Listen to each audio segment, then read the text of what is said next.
What was hard about this spot? Welcome to the Your Illini Nation pregame show. I am Bret Beherns here live in the studio. We've got Andy Olson and Derek Piper live at Welsh Ryan Arena in Evanston as Illinois gets set to take on Northwestern tonight at 8 o'clock at the top of the hour. It is game number 6 for the Illini here in the Big Ten, off to a 4-1 start, the best start in Big Ten play since the 2011-2012 season for Illinois. Let's get our first check-in with Derek and with Andy up in Evanston. Andy, no fans there, not a surprise this year. I know this is your first trip to Welsh Ryan, but what's it like there right now? Give us a sense of the scene. Well, Bret, I mean, like you would kind of expect with every game in the Big Ten this year, it's a little bit quiet, no fans in the arena. There'd be usually a lot of juice for this kind of rivalry, even in basketball where Illinois has won a lot recently, but Northwestern has made it competitive. Andy Olson along with Derek Piper from 24/7 Sports, Illini Inquirer. Derek, I mean, there's a lot of ways that we can start this. I mean, I guess we could just roll right into the recent history. I mean, Illinois, this game has been going on for a long time. Northwestern, historically, not a great program. We've seen really kind of a spark in the most recently with Northwestern and Chris Collins putting together a good program. This year, really good as well. So it should be an interesting game tonight. Yeah, nothing's easy on the road in the Big Ten. No, we definitely learned not. that here early on. Going into tonight, Big Ten home teams 24-9 at home, and that's without a home crowd. It almost looks smaller in here without fans, by the way. Maybe that's just me. But, yeah, obviously, last 10 times these two teams have met, both sides are 5-5. So Northwestern's been competitive in this battle. You know that this is a game that means a lot to them. The in-state, who's, Chicago's Big Ten team, and there's always that argument there. But Northwestern's playing some good basketball. They've lost 2 in a row, coming off tough road trips to Iowa and Michigan. But they've done some good things here on this home floor, beat Michigan State, beat Ohio State. Illinois is going to have to come out, have a better start than they've had here recently, and be ready for a fight. And I'm interested to hear from your perspective. I don't think a lot of people expected Northwestern to be as good as they are this year, specifically just because of, last year and recent results. I know they had a really good year 2 seasons ago, but was this something that you had expected from them? I mean, they've lost their 2 in a row. Two recently, but, were you expecting them to come out of the gate as hot as they were? No, absolutely not. Yeah. It's pretty surprising. Now, they do have some quality players. You can give them that. You noticed some of that last year. Boo Boo, he's a really good guard who can explode any given night, put 30 up on Michigan State here a couple of weeks ago. Miller Kopp is one of the best shooters in the Big Ten here, shooting about 52% from beyond the arc here as a 6'7" forward. So he's one that you definitely want to check from the outside, make sure he doesn't have any good looks. And Pete Nance at the 5 has really taken a huge step forward for them as an upperclassman. He's a good athlete. He's going to try to stretch Kofi outside to the 3-point arc, but really good job by Chris Collins. Credit to him and what they're doing offensively. They're playing a little bit faster than they normally do, and they've been very, very efficient and playing a lot better basketball than people would have thought. I mean, most people projected them in Nebraska very bottom of the league. Right now, they're solidified in the middle of the pack. Chris Collins, of course, son of Illinois State grad Doug Collins, and we talked about the fans to open the pregame show here. I mean, I'm just imagining how juiced this building would have been, especially this season with Illinois ranked as high as they are. Northwestern, just fell out of the AP top 25, but it's still a quality team was there. It's kind of sad to see the cutouts instead of the fans here. But getting into the Illinois basketball team, I think right now one of the most interesting things to me about this team is DeMonte Williams. We saw this in the last game, and we kind of became that glue player. And I think fans have been waiting for the glue player since Andres Feliz last season. I mean, leading the nation in 3-point percentage, over 20 attempts. DeMonte has been just incredible this season, and especially behind the 3-point arc. I didn't expect that. No, it's really unbelievable when you think about a guy last year that went 9 straight Big Ten games without a point. It was frustrating to have someone that's a starter and to play that many minutes and just not be a threat as a scorer, and he saw last year he started to get that shot down and being a reliable guy he could kick it out to and make the three, and now he's as efficient as anybody in the country on that kick out for three from the corner, and he stepped up and made some big shots. But obviously he's going to bring the energy, the toughness, the rebounding, had a double-double the last game against Purdue. It's cool to see just the way that he's now appreciated by the fans. Obviously Brad Underwood's always loved him, and from the moment he's a freshman, trusted him a lot because of his instincts and his basketball IQ, but good for him as a senior now to step up into that role. Alan Griffin's not here this year, and they need someone to not only make shots but to rebound. DeMonte's doing both those things. Brad had said that it wasn't surprising that he's finding that kind of success behind the three-point arc. We'll take him for his word for it. Like Derek and I said, I don't know if we expected it, but it's really incredible to see the kind of turnaround. So, Bret, for now, we'll send it back to you in the studio. We'll have more back here later.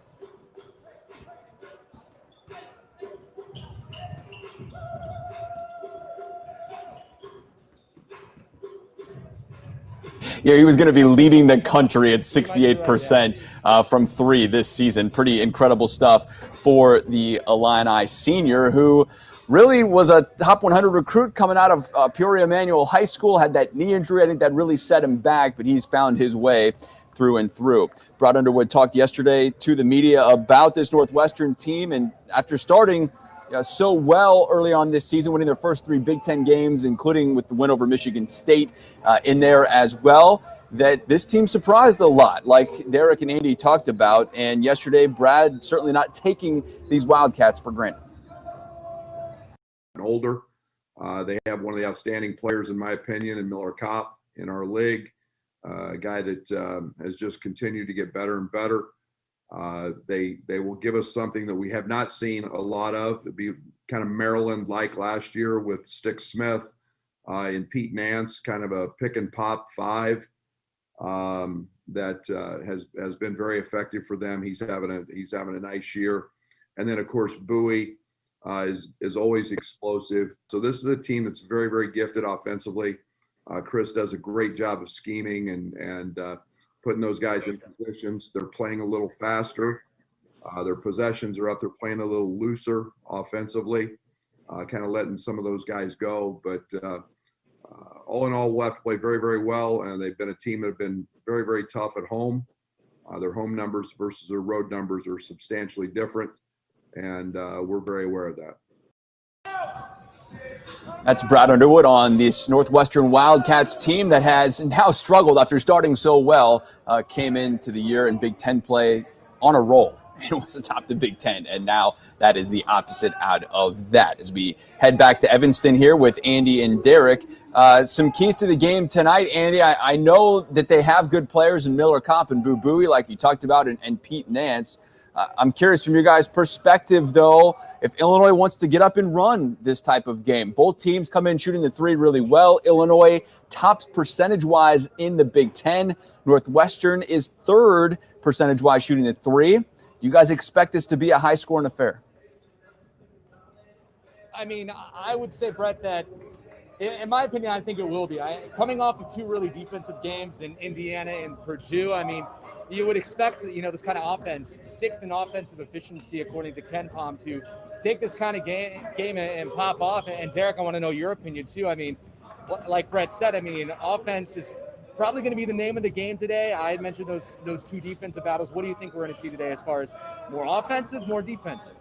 Yeah, I agree. I think that you'll see a higher scoring game in this one. Illinois may not get into that high 80s, 90 range that we've seen here earlier on this season. But Northwestern's a team, like I mentioned, they like to get out in transition, like to play early in the shot clock. So, and I also just don't think that the Wildcats have a whole lot of answers for Illinois offensively when they're on the defensive end. So I can see Illinois just getting a bit more of a flow and push things a little bit faster than you saw grinding out games against Indiana and Purdue. This could be a bit of more up and down battle.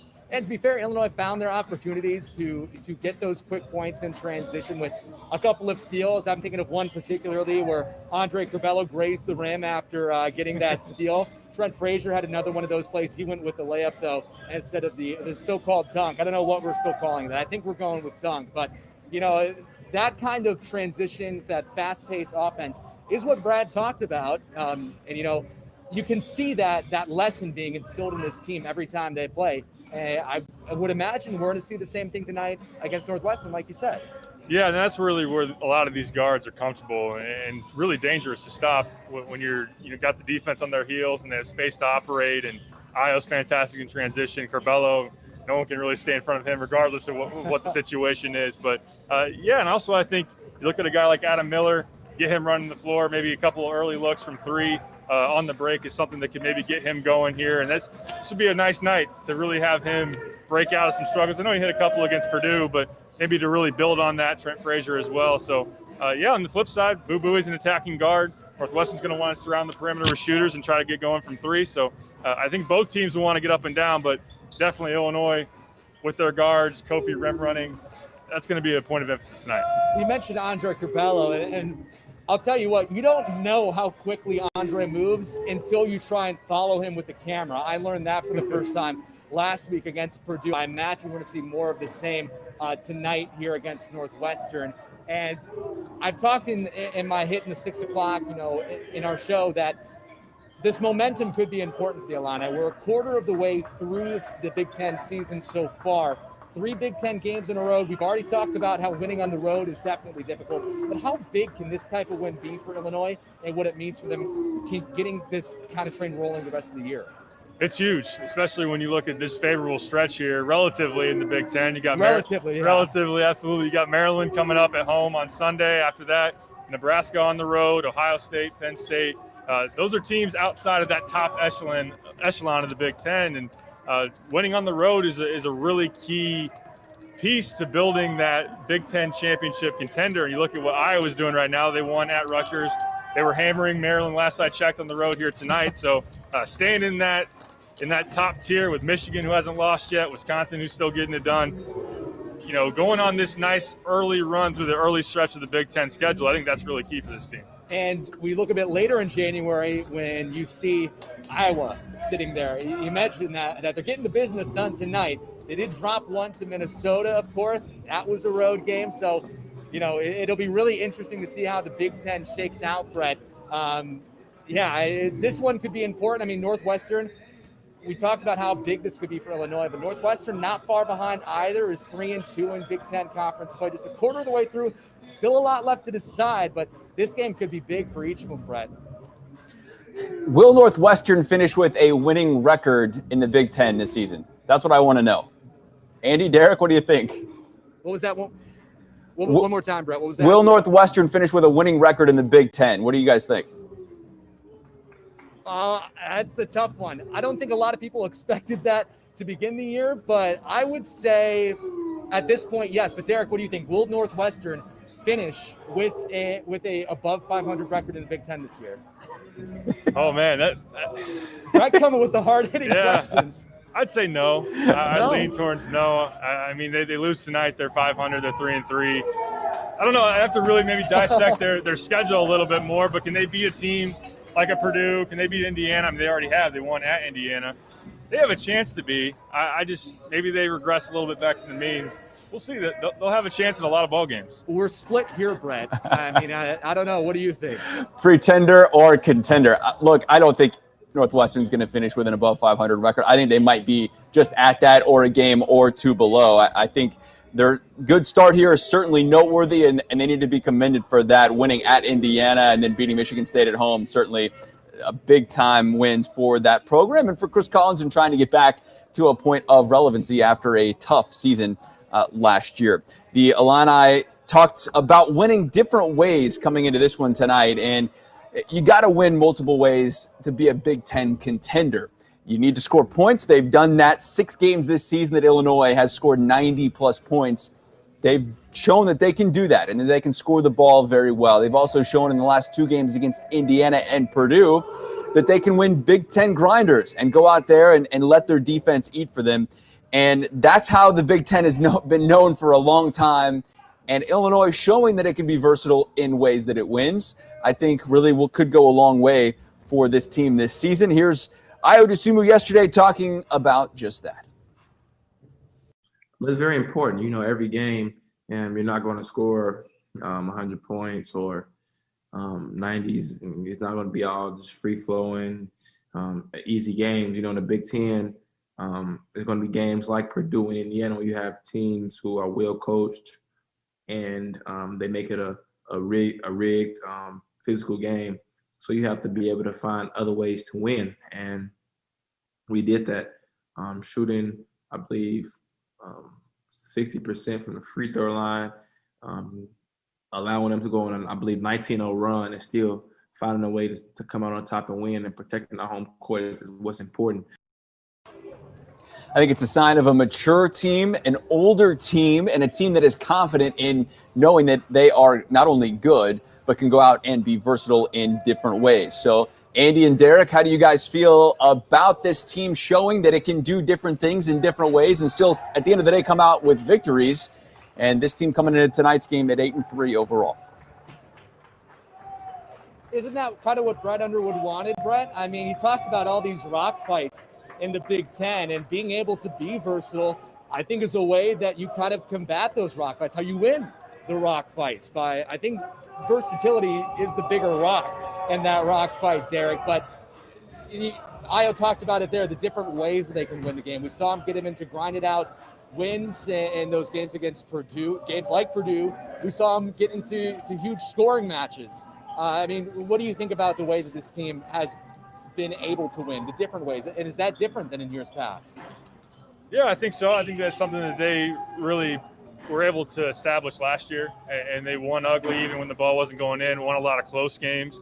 I think this year's team is better than last year's team. But like you said, you see an Illinois-Penn State game that's a track meet. Now, Rutgers was similar to that. They don't win that ball game, but right in it till the very end. And yeah, Indiana and Purdue, those are hard, grinded out type of battles where every rebound matters, every possession matters. And yeah, when you go into March and you see the NCAA tournament, just different styles of play, you want to be able to be comfortable and be able to win the ball game. I just like the way that they've gotten back to their defensive identity. That was something that was really key to their consistency in the Big Ten play last year. And it was a little bit elusive early. Ohio scored a little bit too many points. Baylor, Rutgers, I like seeing them being able to lock up defensively and be able to win ball games. Bret Underwood, we keep going back to the press conference, but when somebody had asked him, and I want to get to the bench players here, someone had asked him whether or not Grandison or Hawkins is going to get more minutes. He said he'll flip a coin, and that's how he'll decide. So, on the topic of those bench players, they've shown some real depth in the squad this year, with Hawkins being able to step up against Purdue, Grandison having his great games as well. Andre Curbelo coming off the bench like he says that he likes to. I know fans were clamoring maybe for him to see the starting lineup. He's good on the bench for now, though. But just about that depth, I think that is similar to last year and different from other eras in Illinois basketball. Yeah, for sure. That's really important to be able to have that second unit that can come in. And, again, as long as Andre Curbelo is playing 27 to 30 minutes a night, starter quality minutes, then – they're doing just fine, whether he's coming in off the bench or in that starting role. Would like to see them have a better start here tonight and break that trend here. But Georgie, the energy he provides, the low post scoring, I think he's been better defensively this year than he was last year. And, yeah, you'd like that eighth spot, whether it be Hawkins or Grandison. It's not bad to be able to ride the hot hand, so to speak. Whoever's practicing better or showing a little bit better at the time, be able to slot them in. But it'd be nice if one could really establish himself as that eight-man in a rotation. I liked what Coleman showed. He's a guy that is talented offensively, had a long streak where he didn't make a basket throughout the season, but to hit a three, to get an and one, and there have been some times where he's had a block shot or just a tough rebound that are encouraging signs for him. So would like to see him continue to build off of that. Is there someone specifically getting to the game tonight that you think can click? I know we're always talking about picks to click. I mean, Derek, who do you think tonight could have a good game against this Northwestern team? Yeah, I'd like to see Adam. I'd like to see Adam really step up, back here in Chicago where he's comfortable and controversial topic. Yeah, this is Chicago. Right, be able to showcase himself and knock down some threes and really just get that confidence back. And he's a big part of being able to have those good starts and, be able to have him confident in that role. And then obviously Andre is doing his thing. That would just make you feel a lot better here. I think Georgie could be crucial as well. I'm really interested to see how Kofi defends Pete Nance because Pete Nance can pull him away from the basket. If there were a situation where Nance puts a couple fouls on Kofi or Kofi's not able to get out and contest on three-point shots, maybe Georgie's a guy that you look at for that matchup, and he could be a key in this matchup as well. You kind of just touched on the subject there, but I'm also interested in what Illinois needs to do on the defensive side of the ball to stop Northwestern and win this game because like we've said the entire time, this Northwestern team has been playing really good basketball this year. So, I mean, it's no easy game for Illinois. What do you think they need to really focus on? They stress you offensively with what they're able to do. They can really space the floor. They're shooting 41% from three so far this year, which is top 10 in the country. Miller Kopp, really good shooter. Boo Buie can get it going. Pete Nance, he's not a lights-out shooter as a five-man, but can pick and pop you. He can also put the ball on the deck, which is something that Kofi's going to have to be aware of. You want to get out and contest some of those three-point looks. At the same time, you got to be on the balls of your feet and be able to shift and move, because he can take you off the dribble. You don't want to get burnt there. So being able to close out on those shooters, not allow open looks. And I'd really look for Trent Frazier to try to put the clamps on Buie, because he's a guy that really plays off of confidence. Like I said earlier, 30 points against Michigan State. If you let him get a couple early, all of a sudden that basket gets wider and wider, and he can be tough to stop. Yeah, you mentioned Trent wanting to put the clamps on tonight. He was able to do so against Purdue. It will be interesting to see if that kind of confidence and that momentum continues into this game against Northwestern. So kind of as we wrap up here, let's see, we're just over 30 minutes until tip-off here at Welsh Ryan Arena. And Derek, what do you think of this game? 4-1 Illinois, 3-2 Northwestern. I don't think people expected this game to be as close when the schedule came out, but Northwestern has proved themselves like we talked about. What do you think happens this one? What's your prediction? I think some people still look at this on paper and would say Illinois should win fairly comfortably, and that's possible. That's within the realm of possibility. I think it's going to be tough. I think you come in here and Northwestern's going to be pretty comfortable playing on their home floor. I think they'll shoot it better than they have here recently and provide a test to Illinois. And I do think that Illinois ultimately has the advantage on the glass. They're a lot bigger and stronger and more physical. I think that you need to see them be able to take advantage of that. I think they ultimately do. And then Io has played well in this building. He had 21 here last year. Again, he likes to show out in Chicago. I don't see Northwestern having an answer for him at the end of the day. So I have it 79-74, a little bit more high scoring than here recently, and it may be a little bit closer than people would expect. I was going to say, that's closer than where the people in Vegas would put it. I believe right now it's about 7 in Illinois' favor. And, of course, like I said, still 30 minutes until tip-off. People are going to be having to spend that time somehow. Is there anything that they should go and check out from Illini Inquirer? Yeah, I've got the breakdown, 3 keys in the pick, really the scouting report on Northwestern, just diving into what they bring to the table. Also some stories on recruiting. And I asked Brad yesterday about in-season recruiting and how obviously that's different. You're not stopping in on Chicago high schools here recently, just how that's different and what they need to do, because they still have open spots in 2021. So check that out. We'll have a lot of post-game coverage as well. Well, Bret, we've had a lot of analysis here in Evanston, Illinois. What do you think? What is your prediction for the game, Bret? All right, I'm kind of going with Derek here, Andy. And I think in a higher scoring games, and I think Illinois tops 80 is my prediction. So I'm saying Illinois 82, Northwestern 75. I think it's going to be close till the end. I think Illinois will ultimately win the game. And I think that line that Vegas has is pretty close to accurate. Real quick, before we wrap up here on the Your Illini Nation pregame show, I just want to touch on free throws. How do you guys feel mentally that Illinois is going to bounce back, because you go 3 for 13 in the second half in free throws in your last game against Purdue, and it almost ended up costing them the game? Man, Bret, this has passed to be one of the most surprising things about the season to me personally. It's the charity stripe. They're giving them to you. But a bad performance last week against Purdue, Derek.